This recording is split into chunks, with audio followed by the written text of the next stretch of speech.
դպրոց գնացել ես։ Չէ, չընդունեց ինձ դիրեկտորը, որովհետև հիվանդություն կա։ Կուզենայի, բայց կարես հասցնեմ։ Արփինե Խաչատրյանն ապրում է Լոռու մարզի Լեջան գյուղում, երբևէ դպրոց չի հաճախել, արդեն 20 տարեկան է, գրել կարդալ չգիտի։ Արփինեի մայրն ասում է, որ նա ունի մտավոր խնդիրներ, ինչի պատճառով դպրոց չեն ընդունել։ Մտավոր խնդիրներ ունի նաև Արփինեի 19-ամյա եղբայրը, Նվերը, ով չի խոսում։ Մայրը փորձել է սեփական ուժերով երեխաներին տառաճանաչ դարձնել, չի հաջողվել, օգնողներ էլ չեն եղել։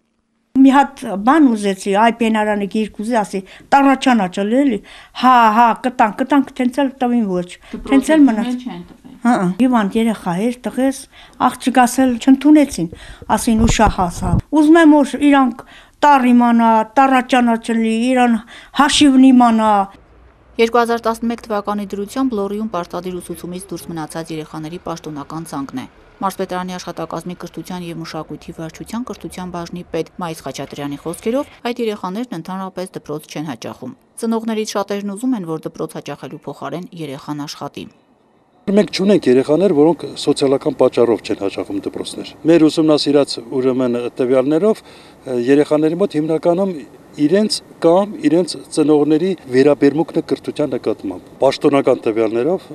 մենք ունենք 10 հոգի, այսինքն պարտադիր ուսուցումից դուրս մնացած երեխաներ։ Ըստ 2011-ին Հայաստանի Հելսինկյան կոմիտեի իրականացրած մոնիթորինգի արդյունքների, Լոռիի 4 համայնքներում ուսուցումից դուրս մնացած երեխաները 28-ն են, որոնց թվում բազմաթիվ չափահասներ։ Դպրոց չհաճախելու շատ դեպքերում ծնողներն են մեղավոր։ Շատ դժվար է եղել հատկապես ռուսական համայնքի երեխաները, Լերմոնտովի և Ֆիալետովի երեխաները, որտեղ պարզապես ծնողները չեն ցանկանում, որ երեխան արդեն 4-րդ դասարանից հետո դպրոց գնա։ Կրթության բաժնի պետի հավաստմամբ ուսումնասիրությունների արդյունքում պարզել են, որ երեխաներն ու նրանց ծնողները պարզապես չեն կարևորում կրթությունը։ Նման երեխաներին դպրոց վերադարձնելու համար կա կրթության և գիտության նախարարության համապատասխան կարգը, դա էլ չի օգնում։ Չհաճախելով դպրոց երեխան ետ է վարժվում, հաճախելով այլևս չի գտնում իրեն դպրոցում իրենից փոքրերի կողքին։ Չկան նաև ծնողների նկատմամբ որևէ պատժամիջոց կիրառելու իրավական հիմքեր։ Լուսինե Սարգսյան, Ելենա Սաքանյան, Արմնյուզ, Լոռի։